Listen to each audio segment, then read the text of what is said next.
The vast emptiness of space held many secrets, but none quite as terrible as the war that had raged for the past 3 centuries. The Allied Species Coalition, comprising 12 advanced civilizations, had been locked in an endless conflict with the destroyers, a race of beings that lived up to their name in every possible way. Captain James Miller stood at the bridge of the Earth's first interstellar vessel, the ESS Pioneer, staring at the holographic message that would change humanity's fate forever. The message had arrived just hours ago, bypassing all of Earth's conventional communication systems.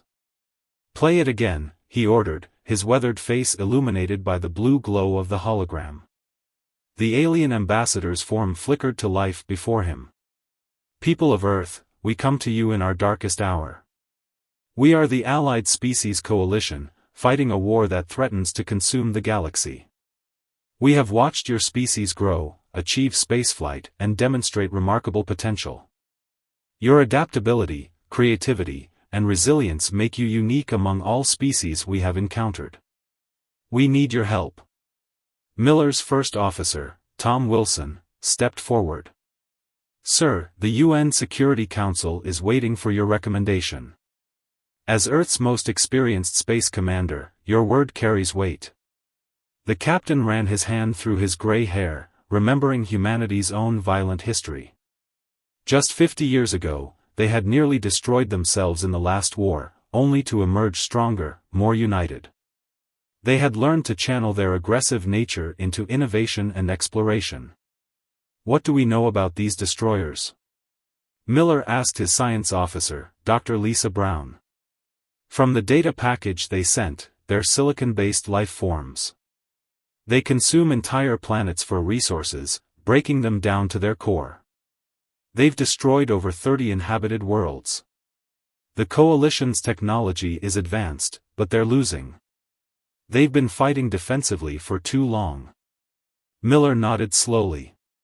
Humanity had only recently achieved faster-than-light travel, and their military technology was primitive compared to both sides. But humans had something different. They understood warfare in a way that peaceful species never could. "The Coalition has been fighting like civilized beings," Miller said, a plan forming in his mind. "They need warriors who remember what it's like to fight for survival. They need humans." He turned to his communications officer. "Send word to Earth. Tell them I recommend full involvement. But we do this our way. We'll show them how humanity fights when everything is on the line." Within hours, the decision was made. Humanity would join the war. As Miller watched Earth prepare for its first interstellar conflict, he couldn't help but smile. The destroyers had no idea what they were about to face, a species that had spent its entire history preparing for this moment. Little did the Coalition know that their request for help would lead to the most shocking military campaign in galactic history. Humanity was about to demonstrate why they were the galaxy's ultimate survivors, and why sometimes the most dangerous species are the ones that look the least threatening. The war that had lasted 3 centuries was about to meet humanity's way of fighting. And nothing would ever be the same again.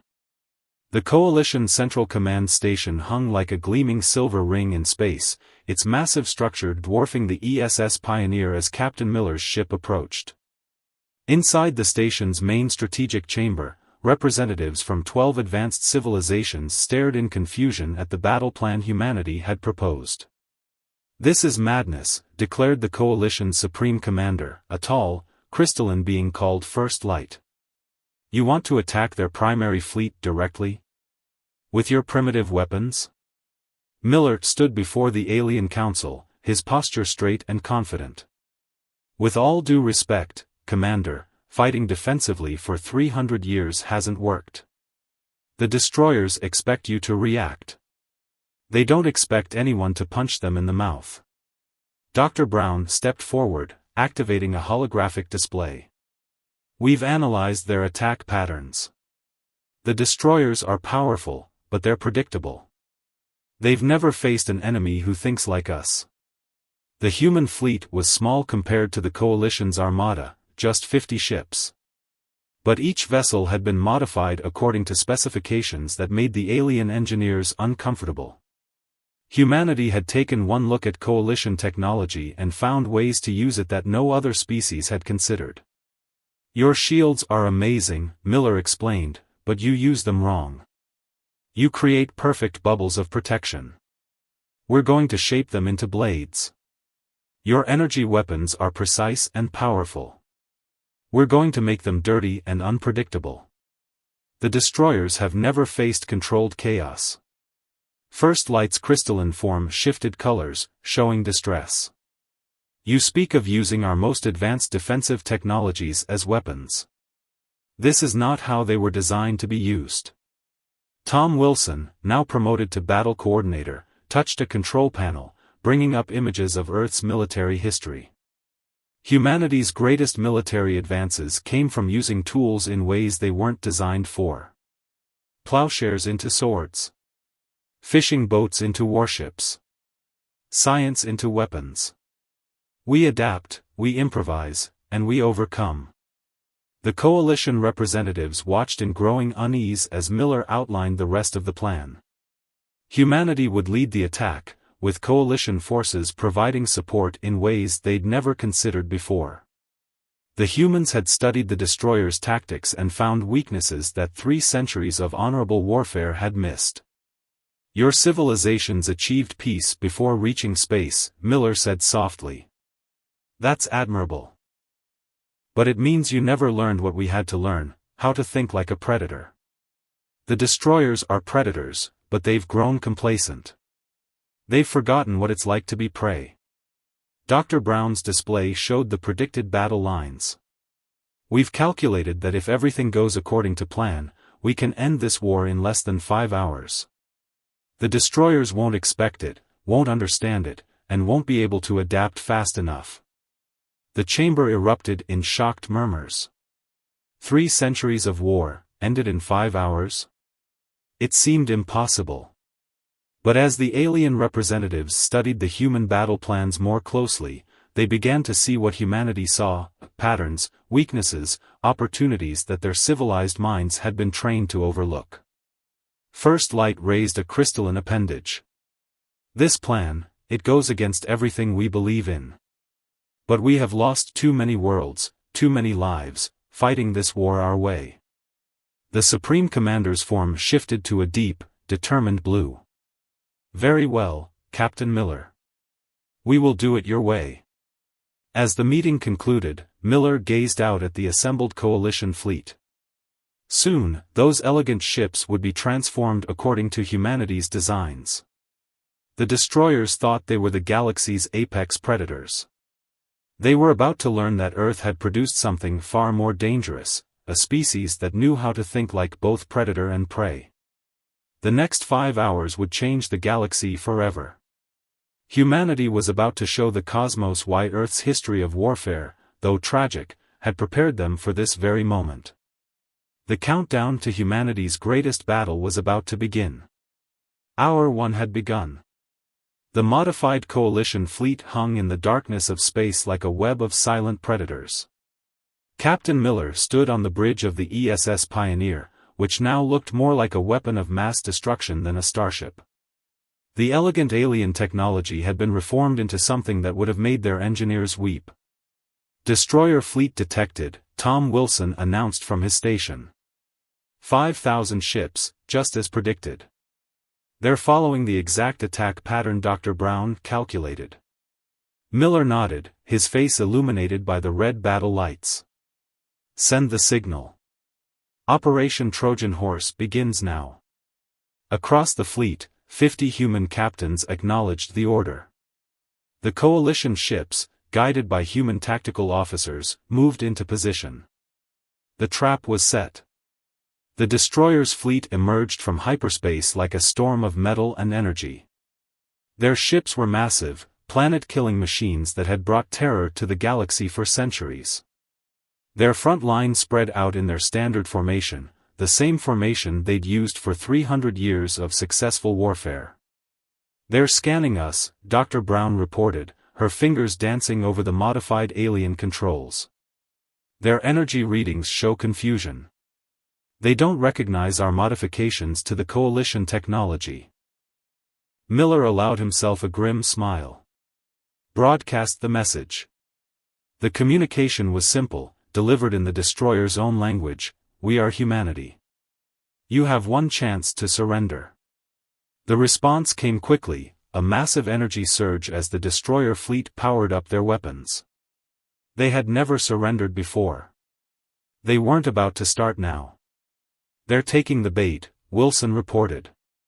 "Moving to engage our forward elements exactly as predicted." The first hour of battle unfolded exactly as humanity had planned. The destroyers, seeing what appeared to be a small, primitive fleet supported by familiar coalition ships, moved to crush them quickly. They never suspected that every human response, every retreat, every apparent panic was choreographed. "Position confirmed," Dr. Brown announced. "The destroyer fleet is now exactly where we need them." Miller opened a channel to all ships. "All units, execute Phase 1. What happened next would be studied in military academies across the galaxy for centuries to come. The human ships, appearing to flee in terror, suddenly reversed course. The Coalition's elegant shield technology, reformed into razor-sharp energy constructs, sliced through the destroyer fleet's formation like a hot knife through butter. But that was just the beginning.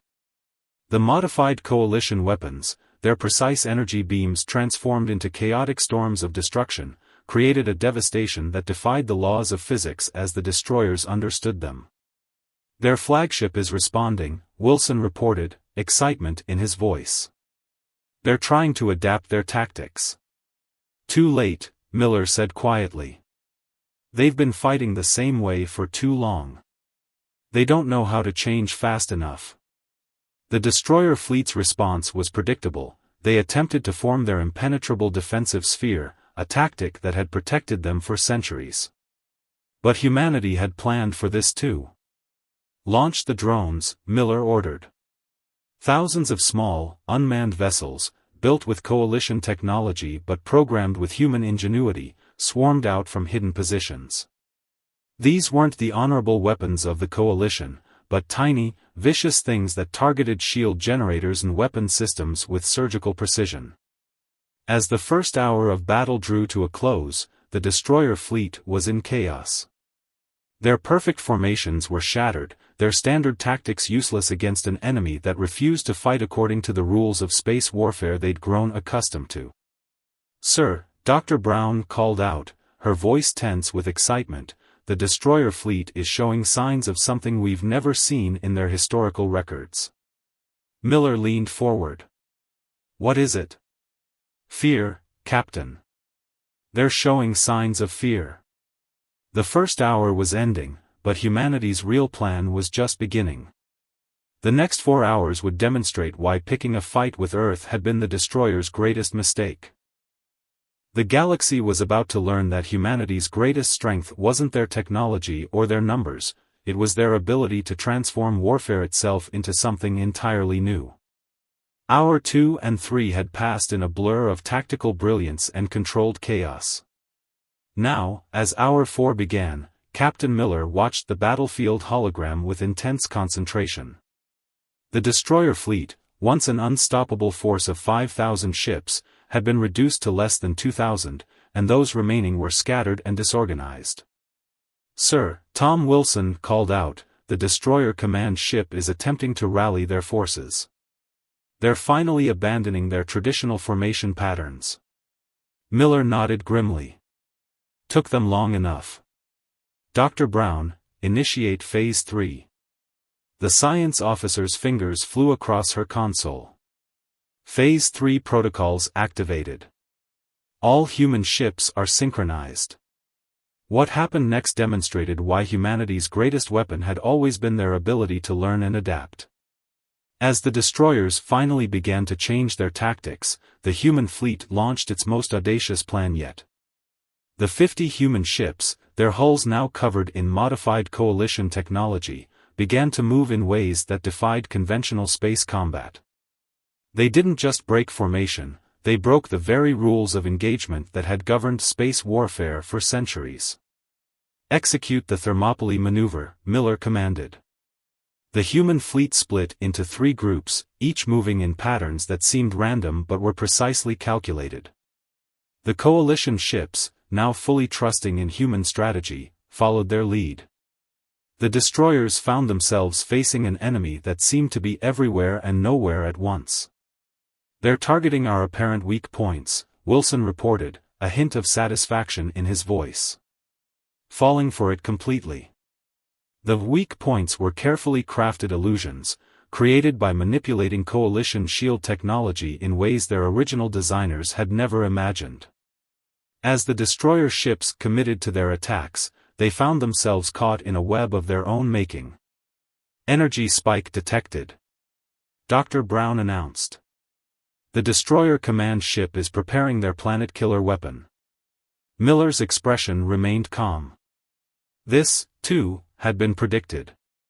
"Initiate override Protocol Alpha." In the 300 years of warfare, no one had ever been able to counter the destroyer's ultimate weapon, their planet-killer beam that could shatter worlds. But humanity had spent less than a week studying its energy signature and found what every other species had missed. "Override successful," Dr. Brown reported, amazement in her voice. "The modified coalition shields are redirecting their energy beam back into their own fleet." The result was spectacular.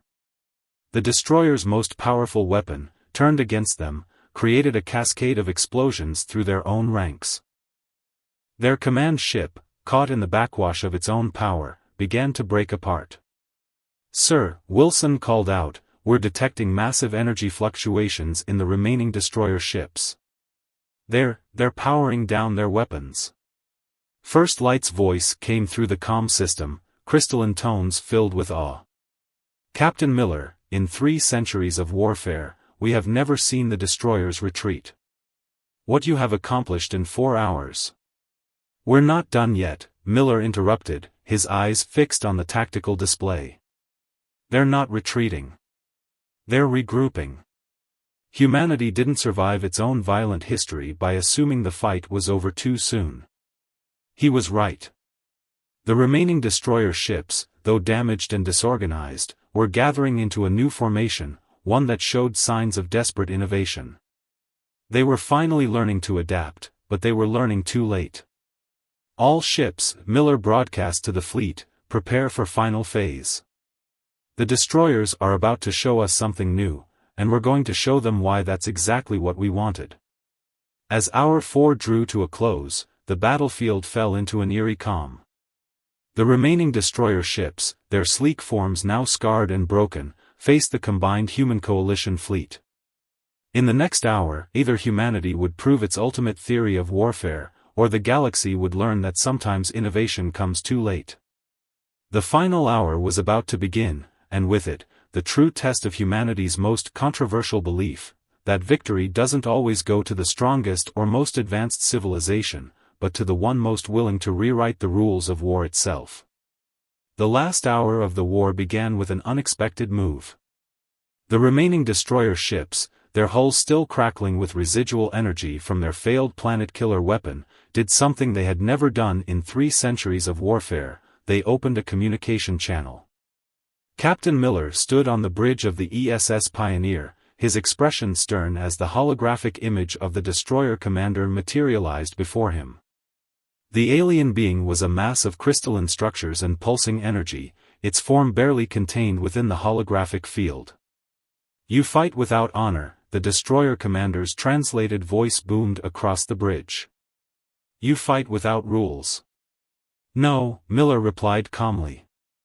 "We fight to win. There's a difference." Dr. Brown's sensors detected massive energy buildups within the remaining destroyer fleet. "Captain, they're reconfiguring their ships. The energy patterns. I've never seen anything like this." The destroyer commander's form pulsed with what might have been anger, or perhaps fear. "We have existed for millennia. We have destroyed countless civilizations.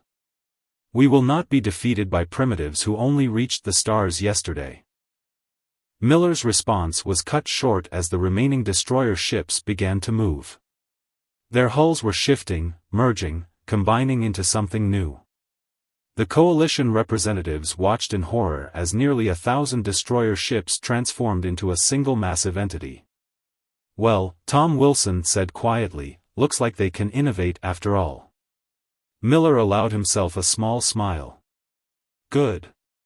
Dr. Brown, initiate final protocol. Let's show them what humanity's been waiting to unleash." The human fleet, already modified beyond recognition, began its own transformation. The coalition technology they had adapted suddenly showed its true purpose. Every human ship's energy signature changed, becoming something that defied the laws of physics as the destroyers understood them. "Sir," Dr. Brown reported, "the quantum field is stable. All ships report ready for dimensional shift." The massive combined destroyer entity launched its attack, releasing enough energy to vaporize a small moon.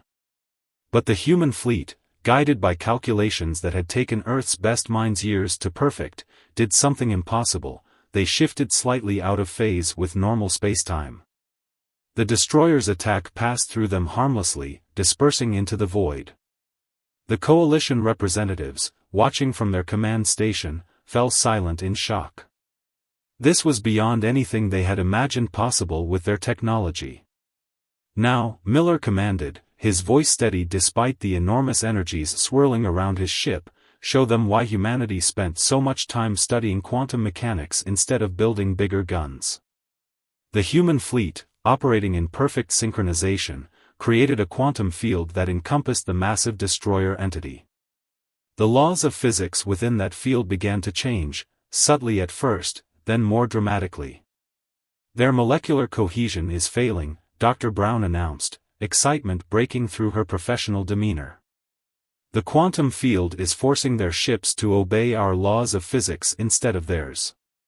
The destroyer commander's hologram flickered violently. What are you doing?" "Teaching you something about humanity," Miller replied. "We don't just adapt technology, we change the rules of the game entirely.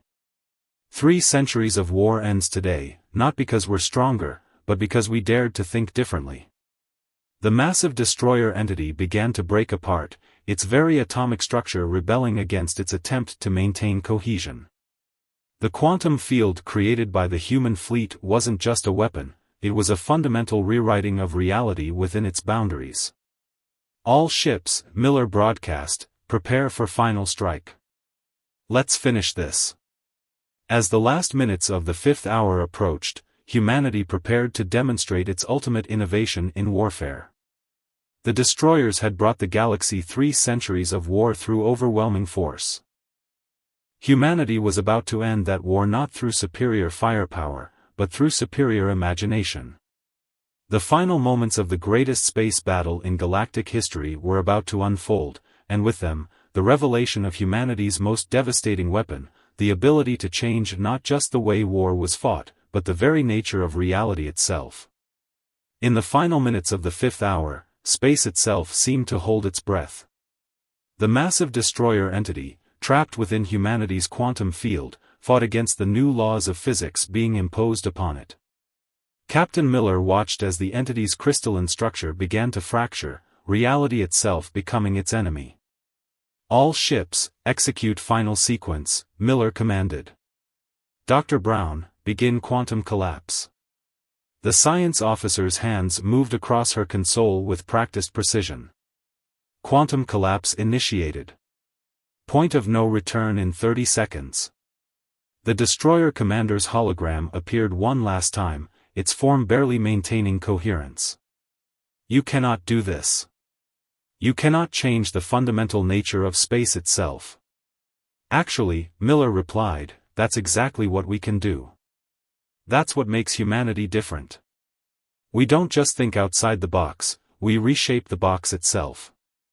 Tom Wilson's voice cut through the tension. "Quantum collapse reaching critical point. All human ships report ready." The 50 human vessels, arranged in a perfect geometric pattern around the trapped destroyer entity, began to pulse with energy.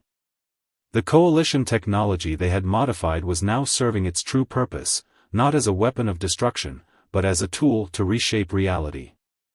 You had 300 years to study your enemies, Miller addressed the destroyer commander. But you never asked the most important question: why did the coalition's weapons never work against you? The answer was simple: you existed partially out of phase with normal spacetime. That's why conventional weapons couldn't harm you effectively. Dr. Brown's console lit up with warnings. Quantum field stability at maximum. Ready for final phase. But humanity, Miller continued, we didn't try to build better weapons. We built a way to force you fully into our reality. Those 300 years of battle data weren't just showing us your tactics, they were showing us your quantum signature. The destroyer entity's attempts to break free became more desperate, but it was too late. The quantum field had them locked in place, forcing their exotic matter to conform to the laws of conventional physics. Now, Miller commanded. The human fleet activated their final protocol. The quantum field began to contract, not just in space but in dimensional phase. The destroyer entity, its very existence dependent on its partial phase shift, found itself being forced fully into normal spacetime. The effect was catastrophic, but controlled. As the massive entity was forced fully into phase with normal space, its exotic matter could no longer maintain cohesion. The 1,000 ships that had merged together began to dissolve, not through destruction, but through fundamental incompatibility with base reality. Sir, Wilson reported, we're detecting emergency teleportation signatures. Destroyer crews are abandoning ship. Miller nodded. Let them go. Our goal was to end the war, not commit genocide. As the final minutes ticked away, the once mighty destroyer entity collapsed in on itself, its matter converting to harmless energy that dissipated into space. The threat that had terrorized the galaxy for 3 centuries ended not with a massive explosion, but with a quiet fade into nothingness. First Light's voice came through the comm system. Captain Miller, we never imagined such a solution was possible. You didn't just defeat them, you rendered their entire way of warfare impossible. That's the thing about humans, Miller replied, watching as the last traces of the destroyer fleet disappeared from his sensors. We don't just solve problems, we make sure they stay solved. The 5th hour ended, and with it, the longest war in galactic history. As the human fleet regrouped, their ships returning to normal configuration, Miller opened a channel to all vessels. All ships report status. Dr. Brown, begin power-down sequence for the quantum field generators. Mr. Wilson, send word to Earth, the war is over. As the coalition representatives began discussions about the post-war galaxy, Miller stood at his viewport, watching the stars.